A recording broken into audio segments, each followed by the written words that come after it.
தூத்துக்குடி மாவட்டம் திருச்செந்தூர் முருகன் கோயிலில் ஆடி மாதம் முதல் நாளையொட்டி பல்லாயிரக்கணக்கான பக்தர்கள் குவிந்தனர். இது குறித்து நமது செய்தியாளர் ஐகோர்ட் வழங்கும் கூடுதல் தகவல்களை கேட்கலாம். வணக்கம் ஐகோர்ட், விவரங்களை பதிவு பண்ணுங்க. வணக்கம் பிரியா. முருகப்பெருமானின் அறுபடை வீடுகளில் இரண்டாம் படையிலான திருச்செந்தூர் அருள்மிகு சுப்பிரமணிய சுவாமி திருக்கோவிலில் இன்று ஆடி மாதம் முதல் நாளை முன்னிட்டு தமிழகத்தின் பல்வேறு பகுதிகளிலிருந்தும் பல்லாயிரக்கணக்கான பக்தர்கள் வருகை தந்து சுவாமி தரிசனம் செய்து வருகிறார்கள். அந்த காட்சிகளை நம்மால் பார்க்க முடிகிறது. குறிப்பாக முருகன் கோவிலில் கடந்த 7ஆம் தேதி குடமுழுக்கு நன்னீராட்டு விழா நடைபெற்றது. அதனைத் தொடர்ந்து வரும் 30 நாட்களுக்கு நாள்தோறும் மண்டல பூஜையானது நடைபெற்று வருகிறது. இந்த குடமுழுக்கு நடைபெற்றதையொட்டி நாள்தோறும் பல்லாயிரக்கணக்கான பக்தர்கள் வந்து சுவாமி தரிசனம் செய்து வருகிறார்கள். அந்த வகையில் இன்று இந்த ஆடி மாதம் முதல் நாள் பிறந்ததையொட்டி ஏராளமான பக்தர்கள் வருகை சுவாமி தரிசனம் செய்து வருகிறார்கள். குறிப்பாக இந்த ஆடி மாதம் என்பது சுவாமிக்கு வழிபாட்டிற்கு உகந்த மாதமாக கருதப்படுகிறது. பல்வேறு பகுதிகளிலும் இந்த ஆடி மாதத்தில் பல்வேறு திருவிழாக்கள் நடைபெறுவது என்பது வழக்கமாக கொண்டிருக்கிறது. அந்த வகையில் இன்று ஆடி மாதம் முதல் நாள் பிறந்ததையொட்டி தமிழகத்தின் பல்வேறு பகுதிகளிலும் குறிப்பாக சென்னை, கோயம்புத்தூர், ஈரோடு, மதுரை உள்ளிட்ட பல்வேறு பகுதிகளிலும் பல்லாயிரக்கணக்கான பக்தர்கள் சுவாமி தரிசனம் செய்வதற்காக வருகை தந்திருக்கிறார்கள். அந்த வகையில் இன்று திருச்செந்தூர் கோவிலில் அதிகாலை 5 மணிக்கு நடை திறக்கப்பட்டது. தொடர்ந்து விஸ்வரூப தீபாராதனையும் உதய மார்த்தாண்ட அபிஷேகம் நடைபெற்றது. இதனைத் தொடர்ந்து பல்வேறு பகுதிகளிலிருந்து வந்திருந்த பக்தர்கள் அதிகாலை முதலே கடலில் புனித நீராடி நீண்ட வரிசையில் காத்திருந்து சுவாமி தரிசனம் செய்து வருவதை நம்மால் பார்க்க முடிகிறது.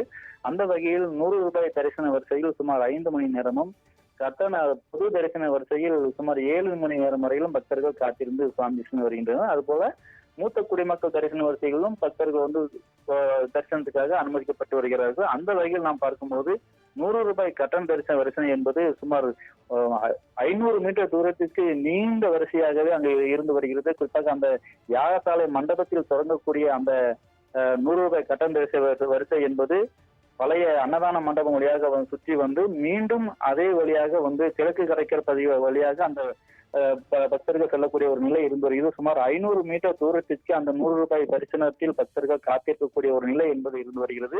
அதே போல பொது தரிசன வரிசையை மேல் நோக்கி செல்லக்கூடிய காத்திருந்து செல்லக்கூடிய பக்தர்களும் சூழ்நிலையானது இருந்து வருகிறது. அந்த வகையில் தற்போது இல்லாத ஒரு வகையில் இந்த 100 ரூபாய் கட்டண தரிசன வரிசையில் அதிக அளவில் பக்தர்கள் இன்று சுவாமி தரிசனம் செய்து வருகிறார்கள்.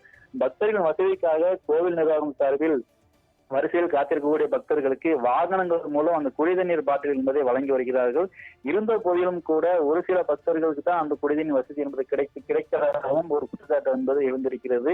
இதனால் இருக்கக்கூடிய பக்தர்கள் மிகவும் சிரமத்திற்குள்ளாவதை நம்மால் பார்க்க முடிகிறது. மேலும் சில பக்தர்கள், பெண் பக்தர்கள் 100 ரூபாய் கட்டண தரிசன வரிசையில் காத்திருக்கக்கூடிய பக்தர்கள் குழந்தைகளுக்கு பாலூட்ட முடியாத ஒரு சூழ்நிலை ஏற்பட்டிருப்பதாகவும் வேதனை தெரிவித்தார்கள். 100 ரூபாய் கட்டண தரிசன வரிசை என்பது பழைய கிரிபரகார மண்டபத்தில் இருக்கக்கூடியது. அங்கு எந்த விதமான கழிப்பறை வசதிகளோ அல்லது எந்த விதமான வசதிகளோ போதுமான வசதிகள் இல்லாத ஒரு சூழல் குழந்தைகளுக்கு, பச்சிளம் குழந்தைகளுக்கு பாலூட்ட முடியவில்லை என்பது பக்தர்களின் வேதனையாக இருந்து வருகிறது. அதே போல பொது தரிசன வரிசையில் என்பது அனைத்து வசதிகளும் இருக்கக்கூடிய ஒரு பகுதியாக இருந்து வருகிறது. அங்கே இந்த பெருமிட்ட வளாக பணிகள் கட்டி முடிக்கப்பட்ட பகுதிகளில் தான் அந்த பொது தரிசன வரிசை என்பது இருந்து வருகிறது. அங்கே பக்தர்கள் காத்திருந்து தரிசனம் செய்யக்கூடிய நிலையும், அங்கே கழிப்பறை வசதிகள், குடிநீர் வசதிகள் அனைத்து வசதிகளும் செய்யப்பட்டுள்ளது. ஆனால் இந்த 100 ரூபாய் தரிசன வரிசை என்பது கோவிலை சுற்றியுள்ள பகுதிகளில் செல்லக்கூடிய ஒரு பகுதியாக இருந்து வருகிறது. அங்கு பக்தர்களுக்கு போதுமான எந்த வசதியும் இல்லை என்பது பக்தர்களின் குற்றச்சாட்டாக இருந்தது. எனவே கோவில் நிர்வாகம், அறநிலையத்துறையும் கவனத்தில் கொண்டு பக்தர்களுக்கு அடிப்படை வசதி, அந்த பகுதியில் பக்தர்களுக்கு தேவையான அடிப்படை வசதிகள் செய்து கொடுக்க வேண்டும் என்பதும், குறிப்பாக தாய்மார்களுக்கு பாலூட்டுவதற்கான தனி ஒரு அறை ஏற்படுத்தி கொடுக்க வேண்டும் என்பதும் அந்த தாய்மார்களின் கோரிக்கையாக இருந்து வருகிறது. சரியா? விவரங்களுக்கு நன்றி ஐகோர்ட்.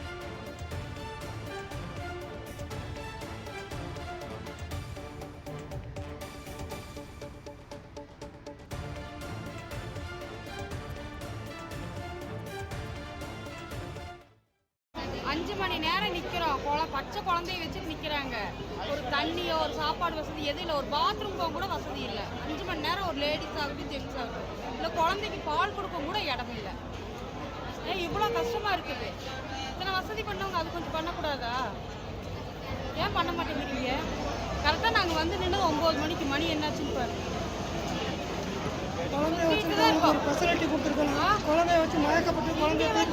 பால் கொடுக்குறாங்க. அவங்க ஒன்றுமே இல்லை சார். இன்னைக்கு வியாழக்கிழமை நாள் கூட்டம் அதிகமாக வரும்னு சொல்லி கோயில் நிர்வாகத்துக்கு எல்லாத்துக்கும் தெரியும். அதுக்கு உண்டான முன்னேற்பாடு பண்ணியிருக்கணும். வயசான முதியோர்கள் குழந்தைங்கள்லாம் ரொம்ப அவதிப்பட்டாங்க. ஒரு குழந்தை இப்போ முடியாது தூக்கிட்டு போயிருக்காங்க. கோயிலுக்கு வரதே ஒரு நிம்மதி தேடி தான். இங்கே வந்து அந்த கோயில் அந்த மாதிரி குழந்தைக்கு ஆயிடுச்சுன்னா அவங்க என்ன பண்ணுவாங்க சொல்ல போகலாம். ஆண்டவர் மேலே சொல்ல முடியும். இவங்க அந்தளவுக்கு நிர்வாகம் பண்ண முடியல. 4 மணி நேரம் 5 மணி நேரம் லைனில் நிற்கிறாங்க. ஒரு ஃபேன் வசதி கிடையாது. எல்லாமே தூரத்துல இருந்து வராங்க. அந்த நிர்வாகம் கரெக்டாக பார்க்கணும் இல்லைங்க. ஒரு குடிக்கிறதுக்கு தண்ணி கூட கிடையாதுங்க. 7 மணி நேரம் பாருங்க. ஃப்ரீ தரிசனம் சரி, 100 ரூபா டிக்கெட்லையும் சரி. 100 ரூபா டிக்கெட்டில் நாங்கள் காலையில் 7 மணிக்கு வந்தோம். லைன் சுற்றி வருது. ஒரு நிர்வாகமே ஒன்றும் சரியில்லைங்க.